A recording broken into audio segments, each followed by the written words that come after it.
Hello Popcorn Junkies, we're reviewing Bullet Train, the new film from David Leitch. Did you know David Leitch, the director of Deadpool 2, the uncredited director of John Wick and Atomic Blonde director too, is a stuntman, or was a stuntman. So one thing you would expect from Bullet Train is for every single fight scene to be tip-top, out the top drawer, with every conceivable, considered shot, hit, chop, whack that you could possibly ever hope to see. Bullet Train is the Brad Pitt vehicle, literally, fast-moving train in Japan.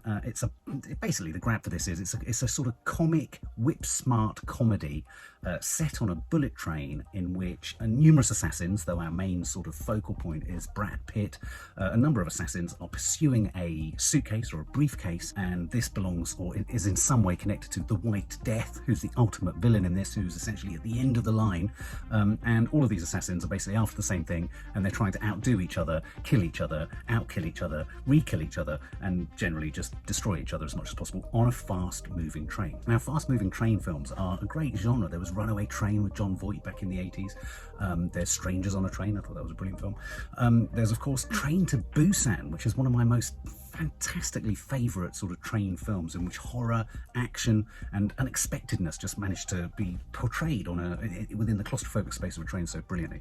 Obviously there's films like Murder on the Orient Express and stuff like that, and in a weird way this is like Murder on the Orient Express on acid with a few mushrooms thrown in, followed by banging on an enormous reefer of some sort and then downing 45 lychee martinis. It's slick, it's swift, it's hip, it's Japanese. It starts with Brad Pitt talking to his handler on the phone, and the handler is none other than Sandra Bullock. She's giving him a mission. The mission, although the mission is quite sort of convoluted and involves lots of kind of sidebars off to different characters, Mexican cartels, Japanese cartels, I mean, it heads off in so many different directions.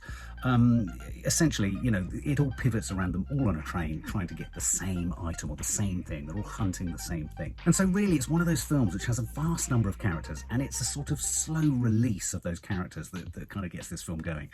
First up are two characters who are probably two of the key characters alongside Brad Pitt, probably the two main characters. Tangerine and Lemon are their character names, or their code names. Tangerine and Lemon, played by Aaron Taylor-Johnson and Brian Tyree Henry, the latter of which we all know from Atlanta and the Eternals. Aaron Taylor-Johnson, who's been in so many films. Did he play Lennon? I think he might play John Lennon. And they played the most unlikeliest of twins. Brian Tyree Henry's black, Aaron Taylor-Johnson's white, but they're twins, and this is accepted. And so they have a sort of buddy kind of connection. They have a sibling kind of connection. My problem with the Aaron Taylor-Johnson character from the outset was he sounded and looked incredibly like a modern-day version of Eric Idle from the Monty Python group. He's just a very naughty little boy. I mean, he looked like him. I kept expecting sort of high-pitched voices to come out of his mouth at certain points. And I also think that they made a huge mistake giving Brian Tyree Henry, an American actor, an English accent that he commandeered successfully for quite a considerable part of the film. But when it wavered in those longer monologues, it really wavered. Brian Tyree Henry's character is characterised by the fact that he judges people, or he partitions and sections people, or defines people into types, but those types are based upon the certain type of engine personalities from Thomas the Tank Engine. And so he has this sort of motif where he puts stickers on people. Are you a Diesel? Are you a Rupert? Are you a Thomas? All that kind of stuff. You get the idea. And I think, in a weird way, the way I was banging on about that sticker idea is one of my issues with this film. There's a lot of nifty ideas in there. In this, there's a lot of whip-smart sort of scenes. There's a lot of crispy edited sequences. There's a lot of kind of, you know, good sort of ensemble work and rapid-fire sort of dialogue. But this is a film that whenever it hits upon something it thinks is good, it goes on and on and on about it, and it rinses it to death. So, for example, one good example is in the trailer, which got me and Nadia very excited about seeing this film. There's a brilliant scene where Brian Tyree Henry and Brad Pitt are on a train. Brad Pitt's got the case, pretending he's got a gun. They're in the quiet carriage. Funny scene. And in the trailer, it's really swift. It lasts about 25 seconds. Shh. Laptop goes down, crashes his hand, mustn't scream. Woman in the carriage. Shh. In the film, that's twice as long, if not 3 times as long, and they go through the same process of the woman saying shh each time. And so really what could have been a funny gag if it had just been tightened down to the length it was in the trailer just becomes baggy and windy and just flatulent, really, by the time it's finished its scene in the film. And that's the case for so many scenes in this. It has a motif of sort of, as soon as you get to know a new character, in Japanese letters will fly up on the screen, there'll be a freeze frame, you'll get the title of them, and then you'll kind of be given a backstory, and so you get an origin story of where they came from. And I have to say, this should have been quite good. I mean, stylistically, it looks good. I mean, if you were to freeze frame the film at any point, you'd be like, wow, that's a stimulating shot, sure. But in a weird way, a film such as Everything Everywhere All at Once shows you how to cut away from your ongoing narrative to many countless other narratives or other sidebar stories, and it does it so niftily and swiftly and stylistically gets back into the main story. This film kind of, you literally go off at a tangent and then you come back crushing through the door of the train, and it didn't really mesh together. Ostensibly overarching the entire film is this malevolent sense of the White Death, which is going to be the ultimate villain, and that's played by Michael Shannon, who does emerge at the end of the film.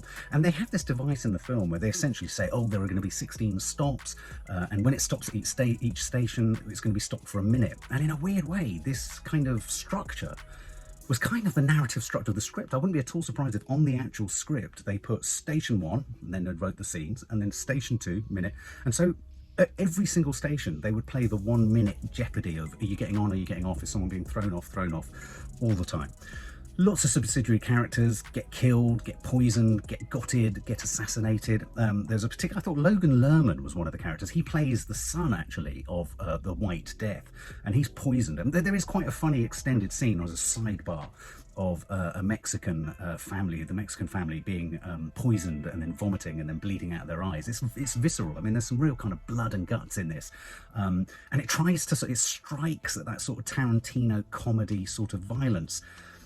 But I tell you what one of the main problems with this film is. The train. The problem is the train.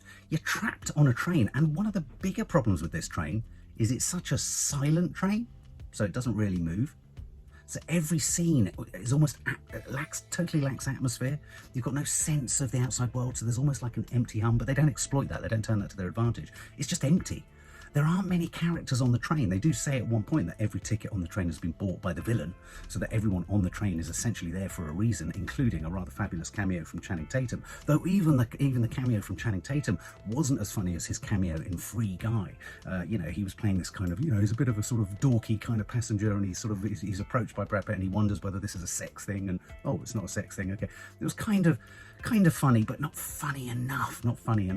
But the train, I have to say, I think the train, the environment and the setting of the train managed to somehow hoover atmosphere out of a lot of the dramatic scenes. So in that sense, the fight scenes became really limited. And for saying that essentially the director is a stuntman, Deadpool 2, John Wick and all that kind of stuff, you'd think he should have commanded those scenes much more successfully. There was a lot of obvious kind of ninja sword play. There was a lot of obvious sort of trapping of fingers in things and holding of guns and sort of trying to stab with a knife, and there wasn't much in the way of invention. Brad Pitt, let's talk about Brad Pitt. Brad Pitt was funny, and I have to say I think he's come a long way since Burn This, where I thought he was really overreaching for natural comedy bones that I just didn't feel he had. I think he's by far the most avuncular and warmest and most enjoyable aspect of the film. I think, thank God Brad Pitt's in it. You feel comfortable when you're around him, but the problem with him is even there was a scene where he was kind of playing with a Japanese toilet, and there are some really obvious kind of dated jokes about the Japanese being polite, and I thought you're supposed to bow. I think they were trying to be meta and kind of a bit sort of counterintuitive, but they didn't really work. But there was one scene where he's playing with a kind of Japanese toilet, being hair dried and then blow dried and then washing his hands and washing his face, and it just didn't work. It went on and on and on forever. There was the smart ass young woman called Prince, played by Joey King. Didn't like her performance either. I thought she was too smug, and in a weird way, as soon as you park someone who's meant to be innocent, think of the sort of Uma Thurman sort of Kill Bill, the innocent sort of ninja warrior, if you like. As soon as you have someone on a train who sat there all prim and proper and pretending they're really innocent and fake, we know that they're not. She clearly isn't. I found her quite annoying. I thought she lacked layers. I thought it was unbelievable that none of the other characters would have seen past her or round her. As I say, Aaron Taylor Johnson, I think he overdid it. He was so one-dimensional. I mean, you know, he in his suit and Eric idling it, and his accent was a bit too kind of, you know what I mean, governor, I don't know why you're saying it, and all that kind of stuff. And Tyree Henry, I think Tyree Henry was good, but I just kept feeling his accent just drifting away at times. And again, they would rinse the gags that he had. There were some unbelievable technical details. I mean, I know these are really pedantic, but when Aaron Taylor-Johnson is outside the train at one point and punches the windscreen of a bullet train and manages to break through, I don't somehow find that believable. Otherwise, if a bullet train hit a flying goose, it would break through, wouldn't it? I mean, there are a couple of moments where you're outside the train. And when you're outside the train, because it's moving so fast and it's clearly CGI'd and it's a bullet train, you've got no atmosphere there. There was no sense of danger even about falling out of the train. So there was none of that outside the train problem. The script thinks it was, the script just thought it was way, way, way more smart than it was. It thought it was whip smart, it thought it was crisp, it was clever. It wasn't, it couldn't really afford to feel as smug as it did about its conceit and what it was up to. I think if Brad Pitt wasn't the star, this would have been, you know, this would have disappeared. Zazie Beetz turns up at one point, you know, she was great, she was good.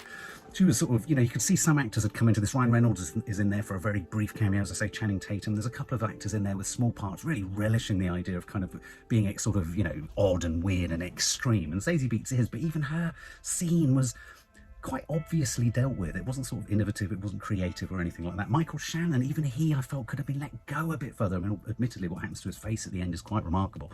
But I just felt that there could have been, we needed Ryan Reynolds lines, we needed free guy lines, there were so many sort of pregnant pauses and moments where you needed a really, really sharp finishing comic line just to finish off a scene or fill a moment or whatever, and they just weren't there. In fact, the limitations of the set, the limitations of the train, the sterility of the train, that's what I'm looking for. It was sterile. The train was a sterile environment. So every time you came to different characters on the train, you felt they were on a different train. There was no real sense of the length of the train and something happening up one end of the train and something else happening down the other end of the train. And so it very much felt like it was shot in a modular fashion.